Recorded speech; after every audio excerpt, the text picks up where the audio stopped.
네, 시청자 여러분 안녕하십니까. 제21대 국회의원 선거 광주시 갑선거구 후보자 토론회 사회를 맡은 오용석입니다. 4월 15일 실시될 제21대 국회의원 선거 이제 일주일여 앞으로 다가왔습니다. 미국의 32번째 대통령 루즈벨트는 스스로 말고는 아무도 투표권을 빼앗지 못할 것이며 그럴 수 있는 유일한 방법은 스스로 투표를 하지 않는 것이다 라는 명언을 남겼습니다. 하지만 이 도장받은 투표권이라 할지라도 잘못된 투표를 한다면 그건 권리를 행사하지 않는 것보다 못한 결과를 낳을 수도 있습니다. 자, 그래서 유권자 여러분의 현명한 선택을 돕기 위해서 오늘의 토론회가 마련이 됐습니다. 광주시 선거방송 토론위원회가 주관하고 딜라이브 경동케이블TV가 중계하는 오늘의 토론회는 공직선거법 제82조의 2에 근거해서 개최하게 됩니다. 자, 그럼 이제 4.15 총선을 기다리며 그동안 이 정책과 공약을 다듬어온 두 분의 후보자들을 소개하도록 하겠습니다. 앉아 계신 순서대로 소개합니다. 기호 2번 미래통합당 조옥동 후보입니다. 네, 조옥동 후보입니다. 네, 다음은 기호 1번 더불어민주당 소속의 소병훈 후보입니다. 예, 더불어민주당 소병훈입니다. 네, 방금 소개해드린 토론자의 좌석과 발언 순서는 사전에 추첨으로 결정되어 있음을 알려드립니다. 자, 본격적인 토론에 앞서서 토론의 진행 방식에 대해서 간단히 설명을 드리겠습니다. 오늘 토론은 후보자들의 시작 발언을 필두로 해서 이 사회자 공통 질문과 답변, 후보자 공약 발표 후 개별 질문, 후보자 주도권 토론, 그리고 마무리 발언으로 진행됩니다. 오늘의 토론의 질문은 각 분야 전문가들과 일반 유권자들의 여론조사 결과를 바탕으로 광주시 선거방송 토론위원회 전체 회의를 거쳐 선정되었음을 알려드리겠습니다. 자, 원활한 토론 진행을 위해서 후보자들께서는 발언 시간을 좀 유념해 주셔야 되고요. 앞에 설치된 모니터에 자녀 발언 시간을 확인하시면서 토론을 하시면 되겠습니다.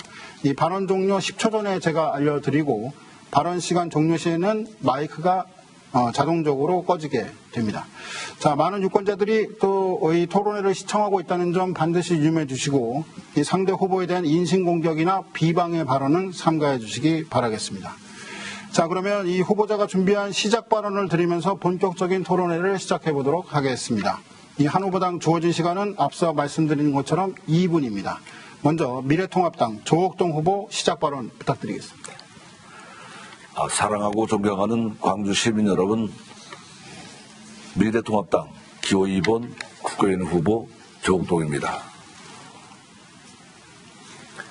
코로나19 방역에 헌신하고 계신 의료진 여러분, 자원봉사자 여러분, 기본수칙을 잘 지키시는 국민을 보면서 존경심을 더해 자랑스러운 마음이 들었습니다. 하루빨리 코로나19가 종식되어 우리 국민들의 가슴이 확 트이기를 기원합니다. 민선 광주시장 3선, 광주시장으로 탁월한 경쟁력을 검증받았습니다. 변함없는 사랑을 주셔서 대단히 감사합니다. 여러분이 제대로 키운 일꾼, 정치력과 정책 능력을 가진 강한 국회의원으로 더 큰 일을 하겠습니다. 광주의 더 큰 발전으로 보답드리겠습니다. 중적 규제는 풀고 경제를 활성화하여 살림살이 일자리 걱정 없는 젊음이 역동하는 광주시 기필코 만들어내겠습니다. 국민만 바라보며 대한민국의 새 정치를 열어가겠습니다. 저와 함께 해주십시오. 여러분의 힘을 보여주십시오. 기호 2번 조옥동 4월 15일 선거에서 필승하여 함께 잘 사는 대한민국을 반드시 만들겠습니다. 감사합니다. 네, 다음은 더불어민주당 소병훈 후보의 시작 발언을 들어보겠습니다. 네, 존경하고 사랑하는 광주 시민 여러분, 안녕하십니까. 더불어민주당 경기 광주시 갑 국회의원 후보 소병훈입니다. 코로나19로 힘든 시간을 보내고 계시는 광주 시민 여러분께 선거라는 이유로 이렇게 인사드리게 되어 무척 송구스럽습니다. 하지만 선거는 4년간 광주를 위해, 광주 시민을 위해 얼마나 제대로 일해왔는지를 평가하고 다음 4년을 누구에게 맡겨야 할지 결정하기 때문에 반드시 필요한 행사이기도 합니다. 지난 2016년에 선거를 통해 특정 정당이 장기 집권해온 것을 광주 시민 여러분이 직접 바꿔주셨습니다. 4년 동안 2명의 더불어민주당 국회의원이 광주를 많이 변화시켰습니다. 수서광주 복선 전철 예타 통과, 국대도 43, 45호선의 우회도로 예타 대상 선정, 그리고 이배제 터널 개통, 광역버스 노선 확대 등 광주의 교통이 변하고 있습니다. 광주시 갑 지역에만 송정초등학교, 한아람초등학교, 그리고 광주 푸른초등학교, 그리고 또 태전중학교까지 학교가 4개나 신설이 확정되었고 97억 원의 예산이 교육 여건에 사용되었습니다. 경안동, 송정동의 도시생 뉴딜 사업 공모가 3곳이 선정되는 등 광주의 도심 환경이 바뀌고 있고 문화체육 복지시설의 확충으로 광주 시민의 삶이 달라지고 있습니다. 존경하는 광주 시민 여러분, 광주 더 많이 좋아질 수 있습니다. 광주는 이제 단개발과 교통난이라는 악순환의 고리를 끊고 더 힘찬 도약을 계속 이어가기 위해서 반드시 여러분의 성원과 지지가 필요합니다. 저소병호는 지난 4년간의 의정 성과와 지역발전 성과를 바탕으로 광주 변화를 앞당길 수 있는 힘있는 국회의원, 광주 시민에게 힘이 되는 국회의원이 되기 위해 광주의 가치와 품격을 2배 더 놓치겠습니다. 광주 시민 여러분의 하나된 힘을 부탁드립니다. 네, 발언 시간 종료됐습니다. 자, 지금까지 후보들의 시작 발언을 들어봤습니다. 자, 그러면 본격적인 토론으로 들어가도록 하겠습니다. 자, 이번 순서는 사회자인 제가 드리는 공통 질문에 대해서 후보들의 생각을 밝혀주시는 시간입니다. 처음 드리는 공통 질문 바로 교통 분야입니다. 광주시는 도로 기반 시설이 빈약한데 지속적인 인구 증가와 난개발로 인해서 이 태전교차로에서 경안 IC간 45번 국도, 또 직동 IC 인근 포천 세종간 도로 등에서 이 교통체증 문제가 우려가 되고 있습니다. 후보자들께서는 이 같은 고질적인 교통 문제를 개선하기 위해서 어떠한 방법이 있는지 말씀해 주시기 바랍니다. 또한 이런 교통 문제를 해결함과 함께 공용주차장이 매우 부족하고 관리가 되지 않고 있는 실정이라서 이에 대한 대책도 함께 말씀해 주시기 바랍니다. 자, 후보자당 답변 시간은 앞서 말씀드린 대로 2분입니다. 먼저 소병훈 후보부터 답변을 들어보도록 하겠습니다. 어쩌면 40만 정도 되는 도시 중에서 국도가 도시 중앙을 통과하는 도시는 거의 없을 거라고 저는 생각합니다. 우리 광주에는 43, 45번 국도 2개가 도시를 관통하고 있습니다. 무엇보다도 도시교통, 도심교통의 체증은 그 2 국도의 문제가 있다. 이렇게 생각하고 있습니다. 그래서 저는 그 43, 45번 국도의 우회도를 만들기 위해서 지난 4년간 매우 노력했고 지난 8월에는 광주시와 국토부의 그 담당자들을 불러서 43, 45번 국도의 우회도로의 계획서를 내게 했습니다. 그리고 지난해 12월 18일 43, 45번 국도의 우회도로가 예비 타당성 조사 대상 사업으로 선정됐다는 소식을 들었습니다. 이제 이 대상 사업이 2020년 12월 말에는 예비 타당성 조사를 마쳐야 합니다. 이 도로가 43, 45번 국도의 우회도로가 완성되는 날 우리 광주의 모든 교통지도가 확 바뀔 거라고 생각합니다. 저는 그래서 우선적으로 다른 시내 교통에도 문제가 있지만 우회도로 만드는 일에 최선을 다하겠다. 그래서 광주시의 교통지도를 바꾸겠다는 말씀을 드리겠습니다. 그리고 또 하나 우리 광주에는 주차장이 매우 부족합니다. 그래서 지금 지난 2018년 신동원 시장이 광주시장에 들어서고 나서 추진하고 있는 일 중에 하나가 주차장 확보입니다. 그래서 경안 근린공원 옆에 주차 타워를 계획하고 있고요. 이 540면 정도가 아마 들어갈 것 같습니다. 그리고 이미 시작한 경안동 유수지 사업에 이미 공사가 시작됐는데 240여 대, 그리고 각 동네마다 작은 쌈지 주차장을 만들어서 동네 주차난을 해결하겠습니다. 네, 알겠습니다. 자, 다음으로 조옥동 후보의 답변도 들어보겠습니다. 광주시는 수도권 최적의 입지 조건 속에 50만의 자족 도시를 향하며 39만으로 인구가 증가되었습니다. 급증하는 개발 수요로 발생하는 교통 문제는 우리가 해결해야 할 중요한 일입니다. 현재 43번, 45번 국도는 단순 통과 차량이 많은 관계로 차량 정체가 가중되어 가고 있습니다. 태전 고산 문영 분당 새말연선으로 이어지는 도로망을 개설하여 교통 체증을 해소시키겠습니다. 또한 서울 세종간 고속도로 조기 개통과 1-17호선 자동차 전용도로 성남 방향 진주립도로를 개설하겠습니다. 삼동 태종고산 용인으로 이어지는 전철 유치를 적극 추진하겠습니다. 주차 시설에 대해서 말씀드리면 현재 광주시는 경원 배수지, 공영주차장 조성 등을 시설을 확정하고 있습니다. 또한 경원 별림공원 내 주차타워 건설을 추진해 시민들이 편안하게 주차할 수 있도록 주차 공간 확보에도 노력을 하고 있습니다. 저는 종업운동장 옆 부지에 약 8만여 평 부지에 공용주차장을 조성하도록 추진하겠습니다. 도심 주택지에 대한 주차라는 또 다른 문제로 도심권의 일부 구역을 일방 통행화하고 도로 상황에 따라 가능한 구역을 노면 주차화시켜 10초 남았습니다. 주민 불편을 해소하도록 하겠습니다. 이는 시민들의 삶의 질 향상에 크게 도움이 될 것입니다. 네, 발언 시간 종료됐습니다. 자, 두 번째 사회자 공통 질문을 이어가도록 하겠습니다. 이번에는 교육 분야에 관한 질문입니다.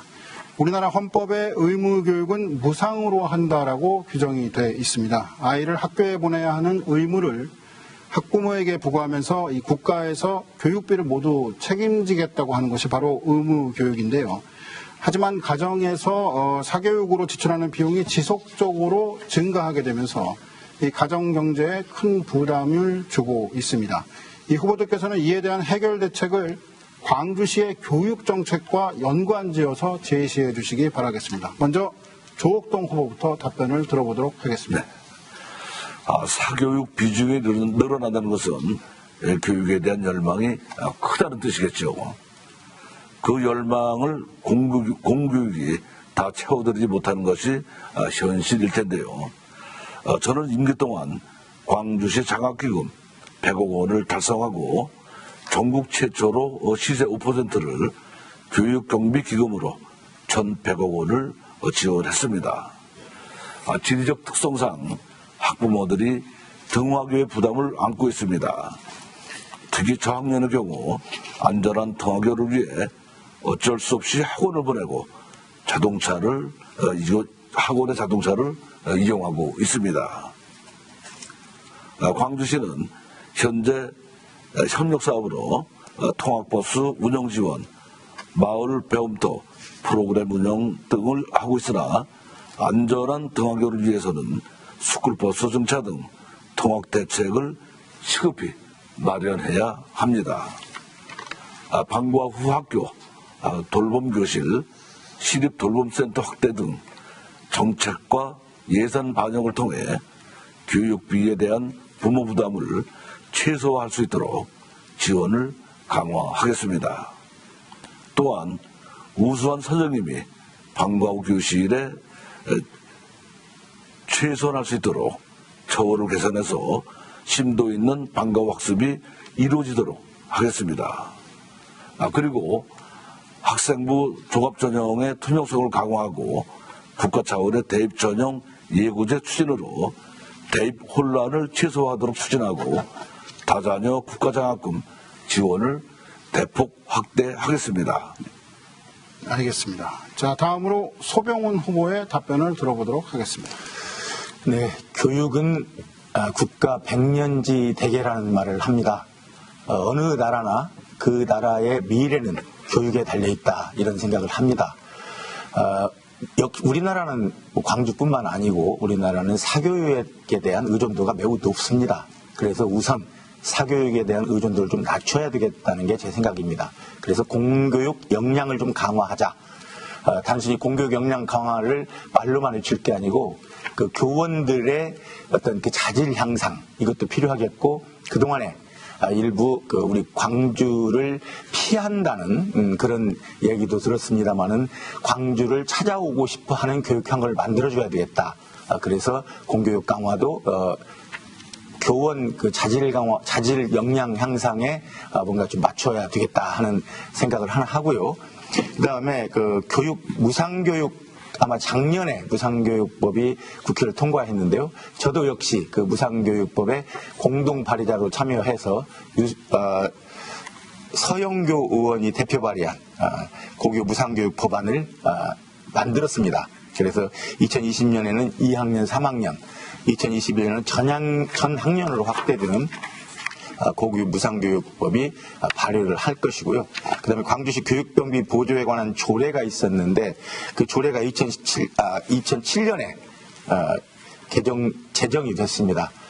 그렇지만 지난 18년 9월에 다시 개정을 해서 예산 범위 내로 변경을 했습니다. 5%가 아니고 그래서 2018년에는 129억 원이었지만 2019년에는 신동원 시장이 들어서고 나서는 267억 원으로 2배 증가했다. 그 외에도 사교육비 해결에 대한 우리 더불어민주당의 공약이 여럿 있습니다. 불법고액 사교육 근절 강화 등 사교육 조장 행위 제재 여러 가지가 있지만 시간이 되면 말씀드리겠습니다. 네, 알겠습니다. 자, 여러분께서는 지금 광주시 선거방송 토론위원회가 주관하고 딜라이브 경동방송이 중계하는 21대 국회의원 선거 광주시 갑 후보자 토론회를 시청하고 계십니다. 자, 이어서 사회자 공통질문 계속해 나가겠습니다. 세 번째입니다. 문화 분야입니다. 도자기의 고장으로 유명한 광주시에는 사오, 옹원 등 이 관영 도자기 제조장인 분원이 있습니다. 광주시는 그간 350여 개소의 가마터를 발굴을 해서 세계적으로도 그 가치와 역사성을 인정을 받고 있습니다.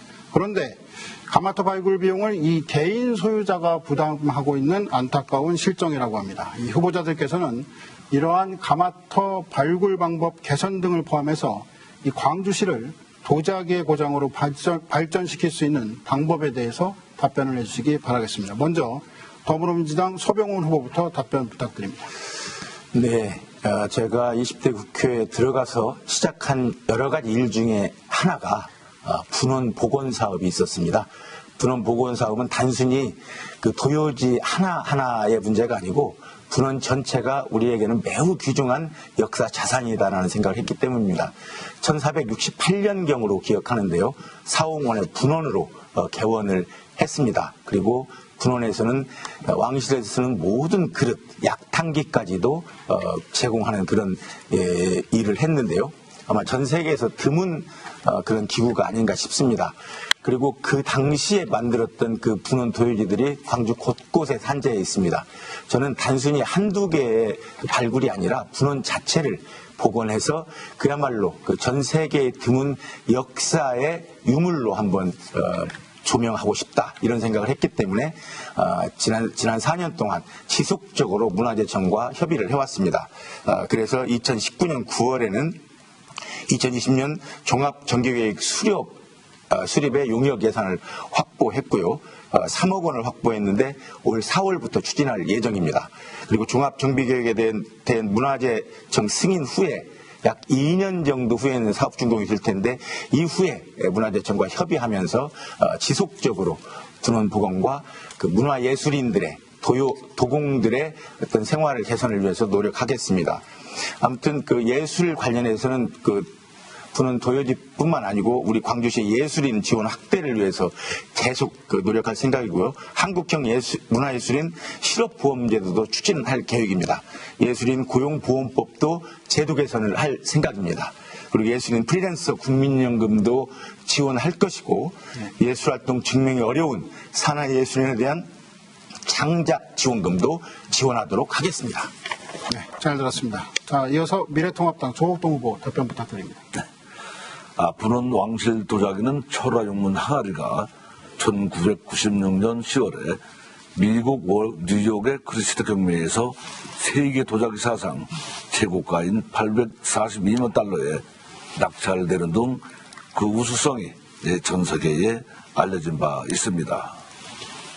현행법상 문화재 발굴 비용은 사업 주체나 개인이 부담하고 있고, 문화재청에서 지원하는 소규모 발굴 비용은 전체 문화재 발굴 비용의 약 5%뿐이라 국민 부담이 너무나 큽니다. 문화재청의 발굴조사 지원 기준을 완화하고 국비 지원이 확대될 수 있도록 힘써 나가겠습니다. 그리고 분원 가마터를 국가사적 지정을 추진하여 보수 정비하는 데 드는 비용을 국비로 해결할 수 있도록 추진하겠습니다. 조선 왕실 도자기의 본고장인 분원 사웅원을 남종 도자기 마을로 조성 추진하겠습니다. 네, 알겠습니다. 잘 들었습니다. 자, 네 번째 사회적 공통질문 이어가도록 하겠습니다.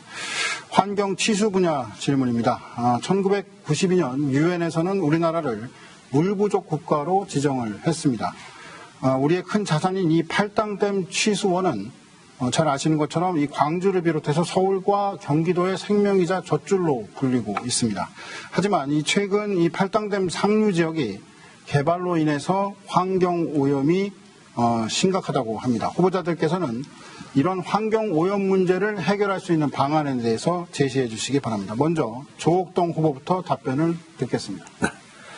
팔당댐은 1974년 전력댐으로 준공하였으나 수도권 2,600만의 식수원으로 자리를 잡으며 상수원 관리에 중요한 전환점이 되었습니다.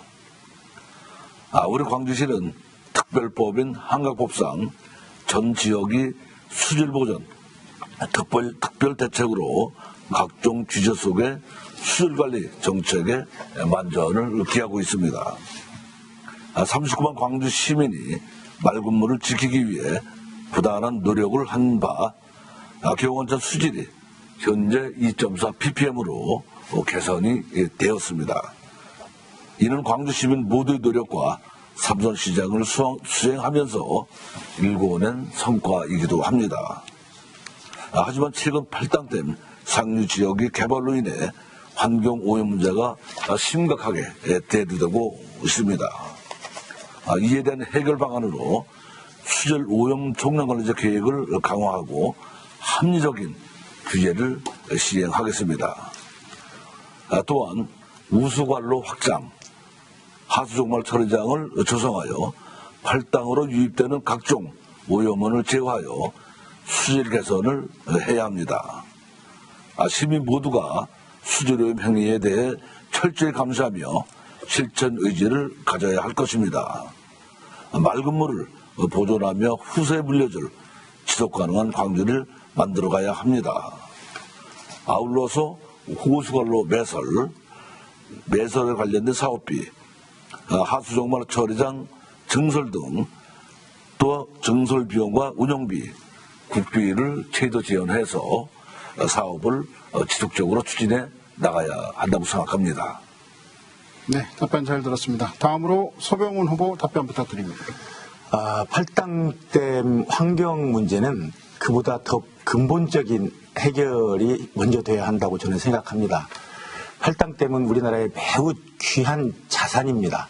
왜냐하면 팔당댐을 취수원으로 해서 대한민국 국민의 절반 이상인 2,600만 명이 수돗물을 마시기 때문입니다. 바로 물 건강을 팔당댐이 책임지고 있고 그 많은 부분을 우리 광주 시민들이 책임지고 있는 것입니다. 그래서 환경 오염 문제를 물론 지속적으로 관리를 해야 되겠지만 더 중요한 것은 2,600만 수도권 시민들에게 맑은 물을 공급하기 위해서는 상수원 다변화가 우선 필요하다. 그래서 제가 지난 4년 임기 동안 여러 가지 그 관계 부처와 협의를 해서 지난해 12월 초쯤인가요? 제5차 국토 종합계획에 상수원, 그러니까 취수원 다변화가 포함이 됐습니다. 저는 이제부터 그 취수원 다변화 과제를 국가에서 다뤄야 된다 생각하고요. 그때까지는 지금까지 그 팔당 상류의 그 환경 오염 문제를 좀 더 그 세밀하게 봐야 되겠다 이런 생각을 합니다. 사실 1973년도에 8당 때문에 만들어지고 83년쯤인가요?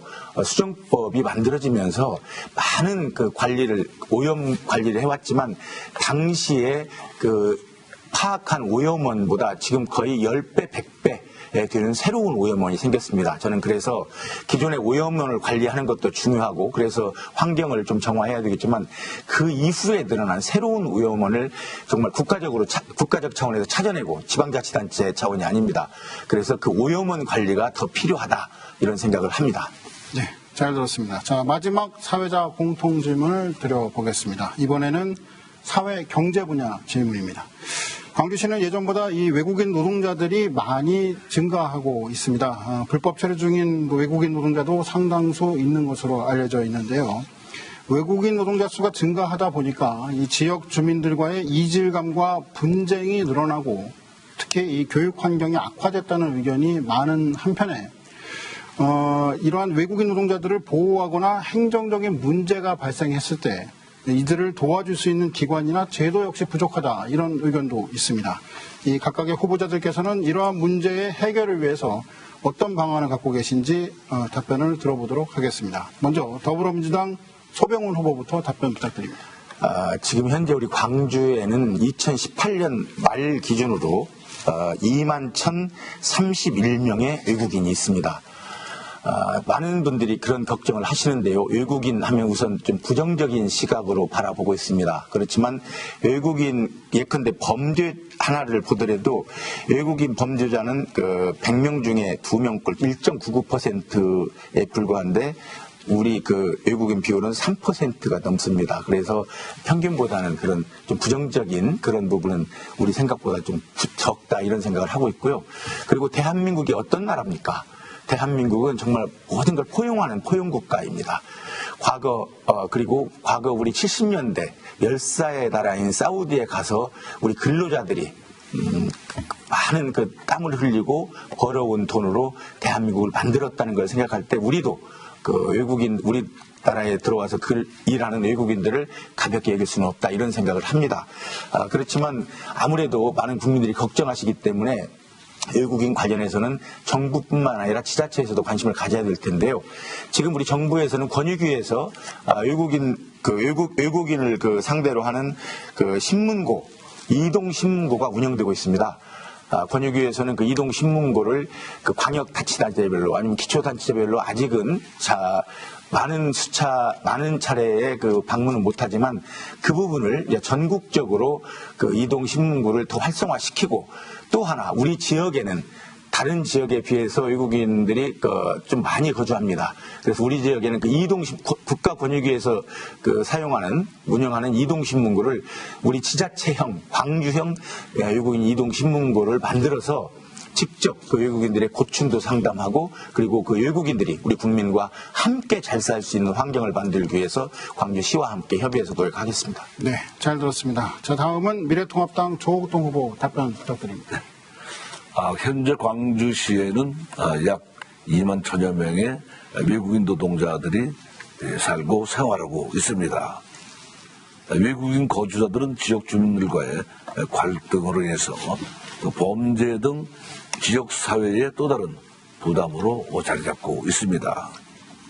노동 허가제를 신설하여 이주 노동자 노동 3권을 보장하고 사업장 이동의 자유를 보장하는 제도적 장치를 마련해야 하겠습니다. 또한 현재 운영되고 있는 다문화 가족 지원센터를 활성화시키고 광주경찰서 등 관련 부서와의 협의와 공조를 통해 생활하기 좋은 환경을 조성해 나가도록 하겠습니다. 시민 여러분들께서도 우리의 이웃이라 생각하고 서로를 이해하고 챙겨줄 수 있는 사회 풍토를 조성해 나가야 할 것입니다. 네, 잘 들었습니다. 자, 이 공통 질문을 통해서 알아본 각 후보자들의 견해와 정책 어떻게 보셨습니까? 어떤 후보자가 가장 적합한 후보자인지 살펴볼 시간이 됐기를 바라겠습니다. 자, 이어서 각 후보자들끼리 검증할 수 있는 시간을 가져보도록 하겠습니다. 공약 발표 후 상대 후보자가 질문을 하고 이에 답변하는 형식으로 진행됩니다. 후보자별로 3분 동안의 공약 발표를 할 수 있고요. 질문 시간은 1분입니다. 또 답변 시간은 2분을 드리겠습니다. 이 품격 있는 토론회 운영을 위해서 질문과 답변 시 상대 후보자를 비방하는 발언은 삼가해 주시기를 거듭 부탁드리겠습니다. 또 정책으로만 토론하는 시간이 되기를 바라겠습니다. 먼저 미래통합당 조옥동 후보의 공약 발표가 있겠습니다. 시간은 3분 드리겠습니다. 먼저 중첩 규제를 해소하겠습니다. 상수원 보호규칙 일부 개정 등 불합리하고 과도한 규제를 완화하도록 노력하겠습니다. 또한 국가 공익적 규제에 따른 주민 피해 직접 지원 사업을 확대 추진해 나가도록 하겠습니다. 두 번째로 전철 연장 사업 및 광역 교통망을 확충하겠습니다.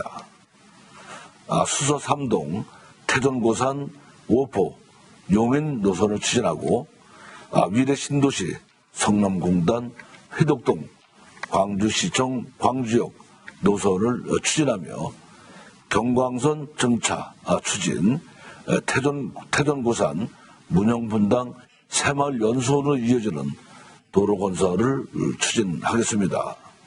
또한 서울 세종고속도로 광주 구간 조기 개통을 추진하겠습니다. 세 번째로 원도심 활성화 도시재생 뉴딜 사업을 적극 추진하겠습니다. 경안동 송정동 구시청, 송정동 우정깨마을 사업을 지속 추진하도록 하겠습니다. 네 번째로 광주 중심의 송정동, 탐벌동 군부대 이전을 추진하고 4차 산업 벤처연구단지 조성, 복합 쇼핑몰 유치를 추진하고 청소년 신혼부부 임대주택을 추진하겠습니다. 다섯 번째로 교육환경 확대 추진하겠습니다.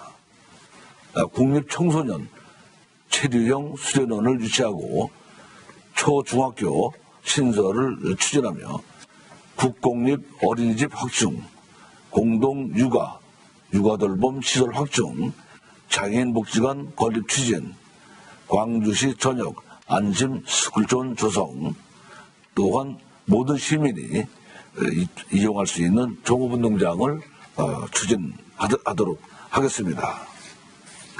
다음은 지역별 공약을 말씀드리겠습니다. 교원동 중앙공원, 쌍용공원 민간 특례 사업을 추진하고 가칭 쌍용중학교 신설을 추진해 나가도록 하겠습니다. 송정동 가칭 송정초등학교 신설을 추진하고 단벌동 체육공원 조성 사업을 추진하겠습니다. 광남동에 태전중학교 신설 추진하고 광남동 복합문화시설을 건립하겠습니다. 대천면 우산이 발언이 종료가 됐습니다. 자, 더불어민주당 소병훈 후보께서 이에 대해서 질문을 좀 해주시기 바랍니다. 네, 제가 조옥동 후보의 공약집을 좀 미리 좀 읽어봤습니다. 그리고 방금 하신 내용들 중에서 정말 좋은 공약이 참 많습니다. 제가 이제 몇 가지만 말씀드리겠는데요. 그 좋은 공약을 내셨는데 그 공약이 제가 이미 20대 국회에서 이미 해결한 공약들이어서 정말 그런 공약이 필요했었구나 하는 생각을 하는데요. 몇 가지만 말씀드리겠습니다. 제가 아까 송정초등학교 신설을 추진하시겠다고 그랬는데 이미 2016년 12월 30일에 신설이 확정이 됐습니다. 교육부에서. 교육부 중앙투자심사위에서 확정이 됐고요. 태전중학교 신설 말씀하셨는데 2018년 4월 18일 신설이 확정이 됐고 그리고 주민들과의 마찰이 있어서 마무리 부탁드립니다. 예? 네. 10초. 1분인가요? 네, 그렇습니다. 예, 아무튼 좋은 공약 고맙습니다. 네, 알겠습니다. 자, 더불어민주당 소병훈 후보의 질문을 들었고요. 조옥동 후보께서 이에 대한 답변해 주시죠. 네. 답변 시간 2분입니다. 네. 송정초 태전 중 확정을 지었다 말씀을 해주셨는데 그 부분은 맞습니다. 그러나 우리가 사업을 추진하는 데 있어서 여러 가지 적극적인 추진이 필요합니다. 부지 문제부터 학교 건립에 이르기까지 이러한 그 사업을 함께 적극 추진하겠다 이런 말씀이고요. 현재 중학교는 쌍용 중학교 같은 경우는 아직 부지도 마련되어 있지 않고 이런 상황인데 그러한 그 학교가 필요한 지역에 학교 설립을 추진하겠다 이런 말씀을 드린 것입니다. 네, 답변 끝나셨습니다. 네. 자, 다음은 더불어민주당 소병훈 후보의 공약을 들어보겠습니다. 발언 시간은 3분입니다. 네, 제가 지난 20대 국회에 당선되고 나서 등원 전까지 우리 광주 시민들을 여러 그룹으로 만나봤습니다. 그래서 광주 시민들이 국회의원에게 무엇을 원하시는지 들어봤습니다. 그것을 종합해서 보니까 첫째가 규제 문제였고 둘째는 교통 문제 그리고 셋째가 교육 문제였습니다. 네 가지 정도로 정리해봤는데요. 네 번째는 생활 SOC 문제가 시민들이 원하는 것이었습니다. 그런데 그 두 가지 앞에 규제 문제와 교통 문제는 좀 장기간 계획이 필요한 부분이고요. 교육 문제는 우선 당장 해결할 수 있는 일이 있었습니다. 그리고 생활 SOC 문제도 장단기, 중기까지 여러 그 세밀한 계획이 필요하다 해서 그 집중적으로 그 계획을 세워와서 진행을 해왔는데요. 그게 아무리 단기더라도 4년으로는 부족했다. 지금 이미 시작해서 진행되고 있는 사업들이 여러 있습니다. 대표적인 사업이 교통 문제에서는 수서 광주 간 복선 전철 예비 타당성 통과했다는 소식입니다.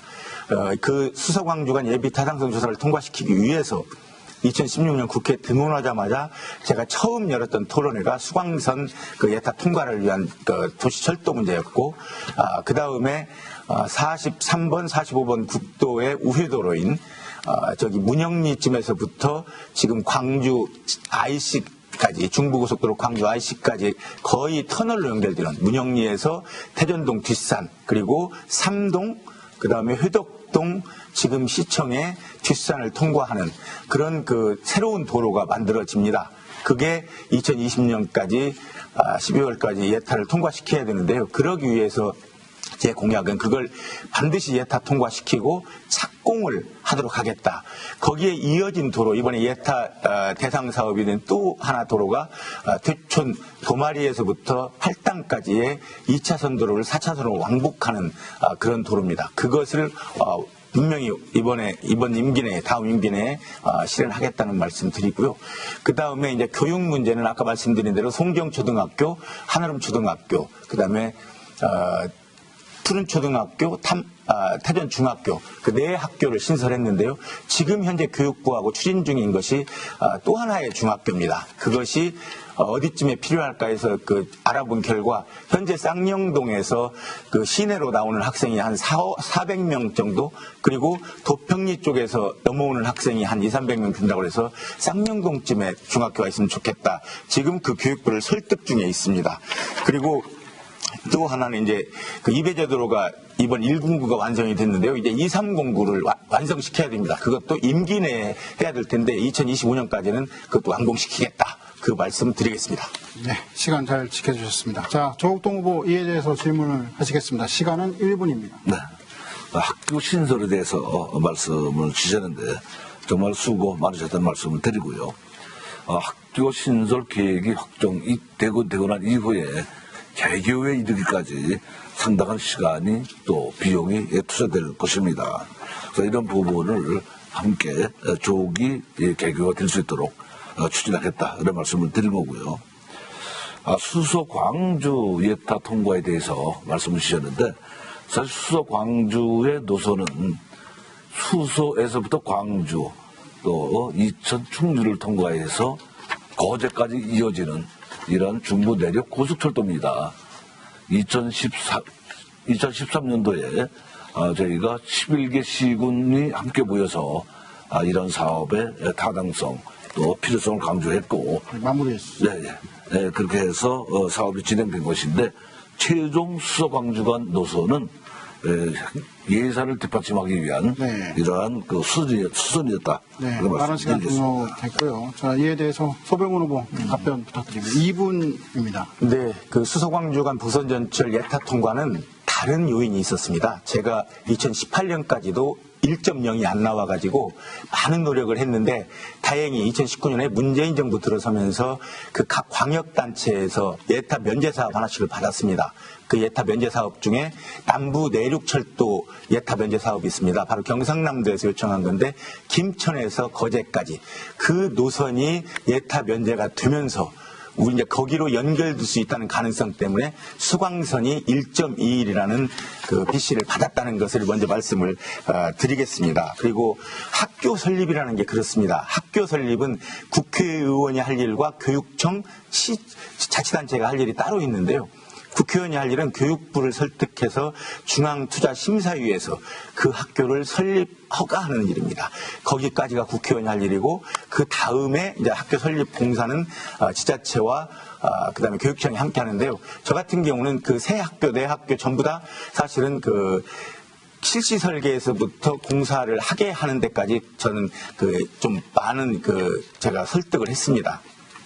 이건 그 국회의원이 아니면 사실은 이제 그 설립 허가를 내기가 어려운 구역부와 관계이기 때문에 그래서 이미 내 학교는 그렇게 그 설립 허가를 받았었다는 말씀을 드리고요. 그 이제 공사는 지자체에서 좀 늦어질 수 있지만 지금 두 번째 설립 허가를 받은 한아름 초등학교는 작년 9월에 개교를 했습니다. 아마 송정초등학교는 이제 도시 재생사업과 맞물려 있고 다른 지역도 마찬가지라 그때그때 자연스럽게 추진될 거라고 이렇게 생각을 합니다. 그리고 이제 또 한 가지가 더 중요한 것은 아까 말씀드린 대로 지금 교육부를 설득하고 있는 것 중에 하나가 쌍용동 즈음에 유치하게 할 쌍용 중학교인데요. 그건 충분히 설득이 가능합니다.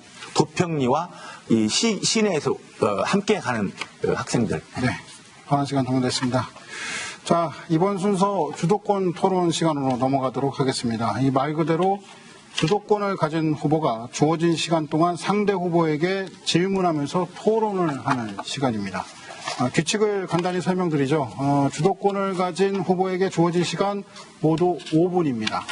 이때 주도권을 가진 후보는 1분 동안의 시간 동안 질문을 할 수가 있고요. 질문을 받은 상대 후보는 1분 30초 이내로 답변을 할 수가 있습니다. 이후에 한 번씩 보충 질문과 보충 답변이 이루어지게 됩니다. 물론 5분의 주도권 토론이 끝나면 주도권은 상대 후보에게 넘어가게 됩니다. 후보자들께서는 질문과 답변에 주어진 시간을 잘 엄수를 해 주시고요.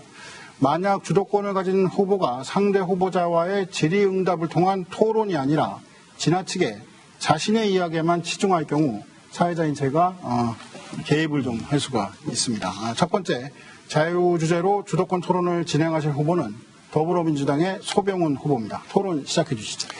예, 저는 광주에 2007년에 들어와서 살면서 우리 광주 조옥동 시장님이 광주 행정을 하시는 모습을 잘 봤습니다. 그리고 때에 따라서는 참 필요한 사업을 하고 계시다 그런 생각이 들어서 박수를 보낸 적도 있는데요. 그 중에 하나가 유례 신사선 연장 사업이었습니다. 아마 그 시장님도 후보님도 기억하실 텐데 그때 이제 광역 철도 사업으로 오포, 광주, 성남, 유례, 신사 그런 노선을 생각하고 있었고 그다음에 삼동 유례간 그 선도 있었고 그렇습니다. 근데 그 당시에 우리 시장님께서 민선 14년 그게 공약이었고 근데 민선 6기 공약 추진사항 현황에도 포함이 됐습니다. 그런데 2017년 4월에 민선 6기 공약사항 추진사항부터 공약이 제외됐는데 이번에 다시 또 그 공약을 하셨습니다. 어떤 근거로 그 당시에 그 예타가 사전 예타가 나오지 않았는데 어떻게 했는지. 네. 답변하시죠. 그 철도 문제는 이렇습니다. 2017년, 2017년도에 그 광주에서 용인으로 이어지는 이런 노선, 그러니까 수서에서 삼동 그리고 태전동, 오포로 이어지고 또 여기서 용인으로 이어지는 노선을 용인시와 함께 협약식을 가진 일이 있었습니다. 그런데 그 이후에 사실 그 지역 국회의원께서 이제 이런 부분을 추진해 주실 것이었으면은 일이 어느 정도 진척이 됐을 것인데 협약식 이후에 일이 진행이 되지 않아서 제가 국회의원으로 당선이 되면 우선 그 일을 먼저 추진하겠다. 이런 말씀을 드리는 사항입니다. 그리고 위례 신사선에서 성남공단을 경유해서 회덕리 또 광주시청 또 광주구시청 광주역으로 이어지는 이 노선 또한 이재명 시장과 함께 2016년도 2017년도 이때에 함께 협약식을 해서 공동 추진을 해왔던 사항입니다.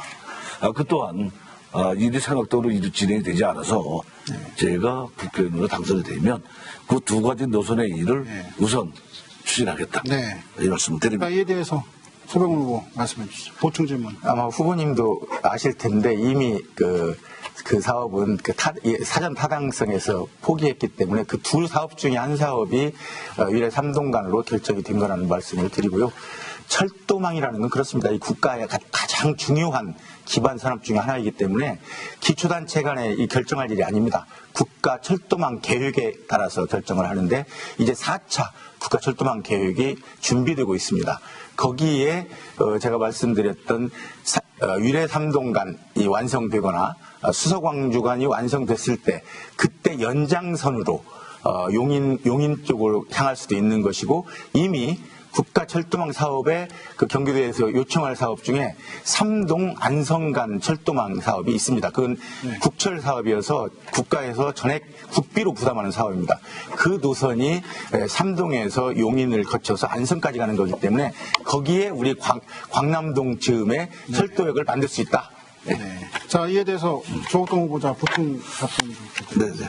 네네. 그러한 계획이 현재 추진 중에 있다 이런 말씀이신데 사실 현재는 이제 그 수서 광주간이 확정되었다 이렇게 대대적으로 홍보하고 말씀하셨는데 아까 말씀드린 대로 수서 광주간은 거제까지 이어지는 중부 내륙 철도의 그 일부분입니다. 지방에는 지금 그 중부 내륙 철도선을 절반 정도 해오고 있어요. 사실 수서 3동이 늦어진 것은 예비 타당성 조사에서도 그 만족할 만한 결과가 나오지 않았지만 이 예산을 뒷받침하기 위한 최종 마무리 이 행정적인 절차에 섰다 이렇게 말씀을 드리고요. 다행스러운 것은 수서 3동까지 이게 사업이 확정돼서 이어지면 3동에서 용인으로 이어지는 이 광남동, 태전 광남동 지역과 오포를 경유해서 용인으로 이어지는 이 철도가 가능하다. 같이 용인시와 함께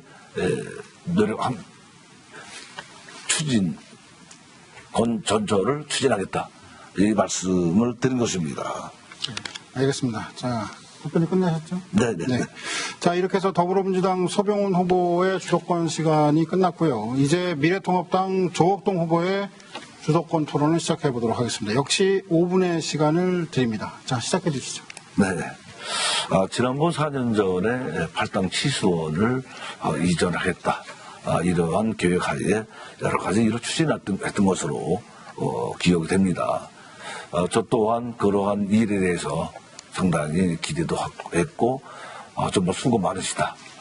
이런 생각을 많이 했었습니다. 그러나 4년이 지난 지금의 치수장 이전은 꼼짝도 안 하고 있고 과연 그러한 그 치수장 이전 문제를 가지고 4년 동안 시간을 좀 소비하지 않았었나. 그리고 또 한 가지는 이 치수장이 이전됨으로 해서 상류 지역에서 발생되는 여러 가지 부작용 또한 경환천 수질에 대한 이러한 그 규제에 대한 수질과 관련된 규제에 대한 부분이 해소될 수 있었는가 이 부분을 여쭙고 싶습니다. 네, 소병훈 후보자 답변 부탁드립니다. 네. 취수장 이전을 추진하겠다고 했는데요. 이제 이미 시작해서 진행 중입니다.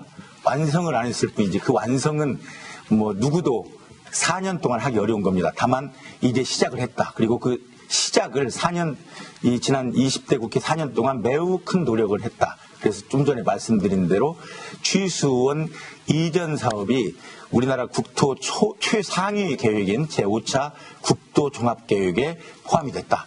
그 주제를 이제 제가 21대 국회에 들어간다면, 시민들께서 보내주신다면 그 주제를, 그러니까 취수원 다변화 그 주제를 가장 먼저 할 수 있도록 노력을 또 하겠다. 그래서 결국은 언젠가는 우리 2,600만 수도권 시민들이 맑은 물을 마실 수 있도록 그 취수원을 맑은 1급지로 옮겨보겠다는 제 계획은 지금 여전히 진행 중이다. 이런 말씀을 드립니다. 그리고 과거 지금 경기연구원 조사 자료를 보더라도 현재 팔당댐은 아무리 노력을 해도, 아무리 많은 돈을 들여도 2급수 이상에 도달할 수 없다는 그런 조사 자료가 있습니다. 그래서 이제 2급수 이상 할 수 없다면 이제 1급수를 찾아가야 되는데, 그 1급수 찾아가는 일이 아마 이번 제5차 국토 종합계획에 들어가지 않을까. 그리고 취수원 다변화는 문재인 대통령의 공약이기도 합니다. 함께 꼭 이루도록 하겠습니다. 네. 자, 조국동 후보자 보충 질문 1분 동안. 네, 토론회나 설명회 정도로 이미 시작을 했다. 이렇게 표현을 하셨는데, 4년 동안 토론회를 계속 진행하는데 시간이 걸렸다. 이런 말씀이신데, 저는 그 생각을 달리 합니다. 취수장 이전이 곧 우리 광주시 규제를 해소해주는 이런 방법은 아니다. 아닐 것이다. 이렇게 생각을 하는데, 어떻게 생각하시는지 묻고 싶습니다. 네. 자, 소병 후보자 답변. 정말 그 취수원 이전 같은 경우는 진짜 국가적인 큰 사업입니다. 수십조 원이 들어간, 제가 국회에 들어가자마자 국회에 요청을 해가지고 예산처에 입구 요청해서 우선 가볍게 받아본 것만 17조 원이 들어가는 예산이 들어가는 사업이었습니다. 그런 정도로 장기간 필요한 사업이다. 그리고 적어도 5차 국토 종합계획에 취수원 다변화 사업을 과제로 넣는 것도 매우 어려웠다. 지난 2019년에 국토부까지는 설득이 됐는데, 국토부에서 마지막 환경부에서 요청을 했으면 좋겠다 해서 환경부 담당 국장을 불러서 설명을 하고 그걸 요청하게 했습니다. 그래서 환경부의 요청으로 제5차 국토 종합계획에 들어갔다는 말씀을 드리고요. 이 모든 사업이 그렇습니다. 수광선도 이제 시작입니다. 작년에 이제 실시 설계비 80억 원을 확보를 했는데요. 그 실시 설계비가 확보된 다음에 첫 삽을 뜨는 게 중요하고 10년 걸릴 사업입니다. 43, 45번 국도도 마찬가지입니다. 연속 사업입니다. 그래서 어느 국회의원 한 명이 자기 임기 중에 아니 2번 한다고 해도 들 수 있는 사업이 아닙니다. 그래서 적어도 우리 광주 시민이 모두 함께해서 이번 21대 국회의원, 22대 국회의원, 23대 국회의원이 누가 되더라도 적어도 광주 시민이 모두가 원하는 그런 사업만은 끊임없이 가야 되겠다. 어떤 그 계획의 연속성이 있어야 되겠다. 이런 말씀 드리겠습니다. 네. 추가로 질문을. 곧 이제 다음 자유주제 토론 시간에 이어서 하시면 될 것 같고요. 첫 번째 자유주제를 가지고 진행한 주도권 토론 여기서 일단 끝내고요. 이제 두 번째 자유주제를 다룰 주도권 토론 다시 한번 시작해 보도록 하겠습니다. 자, 미래통합당 조국동 후보의 주도권 토론 시간이고요. 역시 5분의 시간입니다. 네, 시작해 주십시오. 네. 지금 전 세계가 몸살을 앓고 있습니다. 이 코로나 시국에도 북한은 미사일 도발을 강행했습니다. 수 후보님께서는 주한미군 철수에 대해서 찬성을 하시고 하셨는데, 이에 관해서 어떻게 생각하고 계십니까? 말씀을 듣고 싶습니다. 답변하시죠. 지금 그 발언은 매우 위험한 발언이라 저는 후보님께 찬성하셨다. 이 말씀은 여기에서 수정하는 게 좋습니다. 왜냐하면 이게 선거법 관련이기 때문에 그렇게 해주시겠죠? 왜냐하면 그 말씀은 그렇습니다. 우리나라 국회의원 아니 우리나라 국민 중에 주한미군 철수에 찬성하는 사람은 없습니다. 다만 그 주한미군이 우리나라를 위해서 아니면 아시아권의 그 안보를 위해서 매우 필요한 존재이기는 하지만 주둔을 하면서 적어도 그 주둔지의 나라들을 존중하고 그리고 주둔지 나라들이 감당할 수 있을 정도의 주둔비 정도를 부담하게 했으면 좋겠다. 그런 뜻에서 지난번에 우리 국회의원들이 한 100여 명 가까이 되나요? 그런 의견서를 담아서 그걸 발표한 적은 있습니다. 근데 그게 거의 47명으로 되어 있습니다. 가짜뉴스처럼, 가짜뉴스처럼 그 카톡에 돌고 지역의 어르신들이 그런 말씀을 하시는데요. 그건 매우 위험합니다. 왜냐하면 지금 선거 기간이고 제가 주한미군 철수를 찬성하지도 않는데 찬성했다고 하는 건 이거 선거법 위반에 해당됩니다.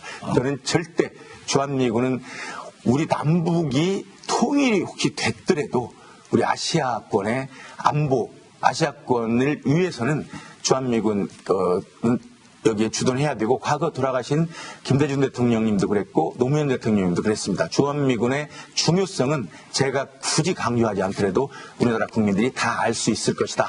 이렇게 말씀드리겠습니다. 자, 조국동 후보 앞서 말씀하신 소병 후보의 얘기에 대해서 좀 얘기를 해주셔야 될 것 같은데. 네. 그 미군 철수 문제에 대해서는 제가 찬성하셨다는 얘기에 대해서는 발언을 취소하도록 하겠고요. 네.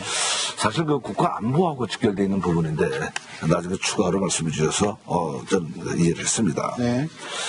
두 번째로 광주시 도시계획조례 건축조례 일부 개정으로 인해서 지역 경제가 상당히 어려움을 겪고 있고 또한 지금 침체가 되어 있는데 이에 대한 견해는 어떠신지 듣고 싶습니다.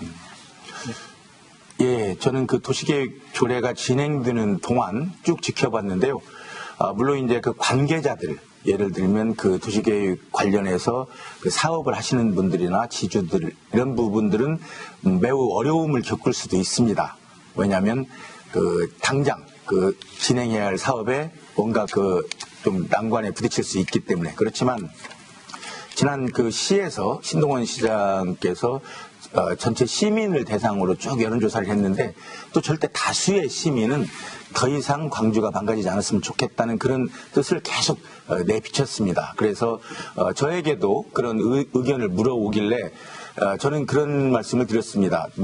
이건 시장이나 국회의원이 결정한 일이라기보다 의회에 맡기는 게 좋겠다. 왜냐하면 의회는 우리 시민들을 대신해서 시 살림을 감시하는 곳이기 때문에 의회에서 그리고 조례 제정도 하기 때문에 그런 식으로 의회에 맡겼으면 좋겠다 했습니다. 하지만 저 개인적으로는 우리 그 성남 옆 동네 성남과 비교해 볼 때 우리 지역이 그 개발에서 너무 관대하지 않았나 하는 생각을 하고 있습니다. 그래서 좀 더 엄격하게 이제는 40만이 넘어서고 있고 외부에서 많이 들어온 새로운 광주 시민들을 위해서 이제는 광주 개발이 좀 더 엄격하게 이루어졌으면 좋겠다 하는 게 제 개인적인 생각입니다. 네. 자, 이렇게 해서 미래통합당 조국동 후보의 주도권 토론이 끝났고요. 이제 더불어민주당 소병훈 후보의 주도권 토론 시간을 갖겠습니다. 역시 5분의 시간이 주어집니다. 네, 시작해 주시죠. 제가 지금 그 질문 드리는 것은 물론 우리 조국동 후보에게만 해당하는 사안은 아닙니다. 그렇지만 우리 광주가 지금 큰 어려움에 봉착해 있는 것은 장기 미집행 도시계획 시설이 있어서입니다. 제가 지난 2017년 경기연구원 자료를 보니까 도시 미집행, 광주시 도시 미집행 그 액수가 3조 원이 넘는 걸로 돼 있고, 그리고 건수는 뭐 거의 1,500건 가까이 되는 걸로 돼 있는데, 저는 이게 물론 10년, 20년 된 사안이어서 조국동 후보가 그 시장 하기 이전에 있던 사업이라고도 보는데요. 우리 후보께서는 시장으로 12년 재임하시면서 그 장기 미집행 도시계획 시설을 어떻게 접근하셨는지, 그리고 그 이전에 있었던 장기 그 미집행 도시계획 시설에 대해서 어떤 그 행정, 그리고 어떤 시에서 어떤 역할을 하셨는지 그걸 좀 듣고 싶습니다. 네. 장기 미집행 시설에 대해서 말씀을 주셨는데 이 문제는 정말 오래전부터 우리 도시계획이 시작된 이래, 제가 연도수는 잘 모르겠습니다만은 도시계획이 시작된 이래에 진행되었던 이런 사항입니다. 쉽게 얘기하면 우리가 도시계획 도로로 지정을 하면 이 도시계획 도로가 이제 장기적으로 개설될 예정이다. 이런 부분을 이제 예시하는 이런 부분이 되겠습니다.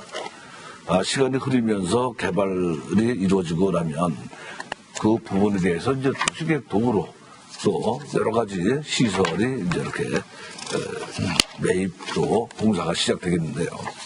실제로 도로 문제만큼은 주변 개발에 의해서 도로가 형성이 되고 도로를 개통하게 되면 그 시기에 가서 그 지가를 산정해서 감정가를 가지고 보상을 해서 그 도로를 개설하게 이렇게 되어 있습니다. 사실 지금 말씀은 도시계획과 동시에 그 부분을 다 보상을 해야 되지 않았느냐 이런 말씀으로 이해가 되는데요. 사실상 전국 어디에서도 도시계획도로 시설 결정을 하면서 선보상이 되는 지역은 아마 없을 것으로 이렇게 생각을 합니다. 독립. 우리 시도 마찬가지입니다. 개설 시점에서 보상을 하고 발언 시간이 종료됐기 때문에요. 지금 못하신 내용은 잠시 뒤에 있을 마지막 발언의 기회 때 이어서 하시면 될 것 같습니다. 자, 이 수도권 토론 여기서 끝내겠습니다. 인신공격이나 비방 대신에 이 정책 토론을 보여주신 두 후보자께 먼저 감사의 말씀 다시 한번 드리고요. 두 분의 정책과 견해를 한자리에서 살펴볼 수 있었던 오늘의 토론, 이제 정리를 해야 될 시간입니다. 이 진행상으로는 끝난, 한 번의 기회를 더 드릴까요? 네, 알겠습니다. 자, 그러면 어느 후보에게 조건 토론. 그 부분은 네, 조건 후보에 네. 준비가 안 된 상황이기 때문에. 네, 알겠습니다. 자, 그러면 계획대로 진행을 하겠습니다. 자, 두 분의 정책과 견해 한 자리에서 살펴볼 수 있었던 오늘의 토론, 이제 정리를 해야 될 시간이고요. 마지막으로 후보자들께서 유권자에게 전하고 싶은 말을 할 수 있는 기회를 드리겠습니다. 시간은 2분입니다. 먼저 더불어민주당 소병훈 후보부터 발언해 주시기 바랍니다. 존경하고 사랑하는 광주 시민 여러분, 오늘 토론 잘 보셨습니까? 네, 저희 그 조옥동 후보와 저 소병훈 둘이서 우리 광주의 미래를 걱정하면서 그리고 광주의 미래를 밝게 만들겠다는 그런 두 사람의 토론이었다 저는 생각합니다. 시민 여러분들께서도 그렇게 봐주시면 고맙겠습니다. 역사를 잊은 민족에게 미래는 없다. 더 좋은 광주를 위해서는 오늘날 해결해야 하는 문제가 무엇인지, 그 문제가 왜 생겼는지 성찰하고 반성해야 합니다. 성찰과 반성이 없는 같은 실수가 반복되는 것은 그 반복되는 역사를 되풀이할 뿐이지요. 광주가 더 지금보다 더 좋아질 수 있다는 저는 확실한 신념을 가지고 있습니다. 물론 과거에 우리 광주시를 맡아오신 분들도 잘 하셨지만 그동안 정체되어 있던 광주를 지난 4년간 많이 바꿨다고 저는 생각을 하고 있습니다. 그렇지만 아직도 부족하다. 과거 히딩크 축구 감독의 말처럼 광주는 아직도 배가 고프다. 매우 부족한 게 많습니다. 광주는 어쨌든 지금보다 더 좋아질 수 있습니다. 교통이 더 편리해지고 더 쾌적한 광주가 되어야 합니다. 광주 시민이 건강하고 즐거운 삶을 누릴 수 있어야 됩니다. 오늘보다 내일이 더 안전한 광주, 어르신과 아이들이, 여성이 더 행복한 광주가 되어야 합니다. 청년, 소상공인이 웃을 수 있는 광주, 더 여유 있고 더 품격 있고 더 좋은 광주가 되어야 합니다. 광주의 새로운 도약을 향한 앞으로의 4년도 저 소병훈을 믿고 맡겨주시기 바랍니다. 지금은 저만이 아니라 전 국민이 원하고 있습니다.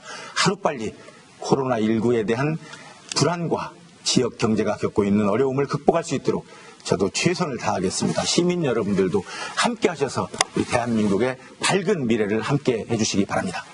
네. 이어서 미래통합당 조옥동 후보께 2분의 시간을 드리겠습니다. 네, 우리 소병훈 의원님 말씀 잘 들었습니다.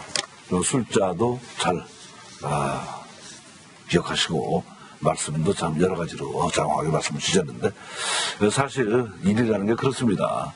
숫자 많이 알고 또 그 말씀 잘하신다고 일이 다 되는 건 아니라 생각해요. 저는 정말 발로 뛴 일꾼으로서 열심히 하는 부지런한 일꾼으로 이렇게 일을 하겠다 이런 말씀 드리고요. 저는 시작으로 재임하는 동안에 37만의 인구 증가와 예산 1조 원 시대를 열었습니다. 또한 모든 지방채를 상환해서 채무 제로를 달성하였습니다.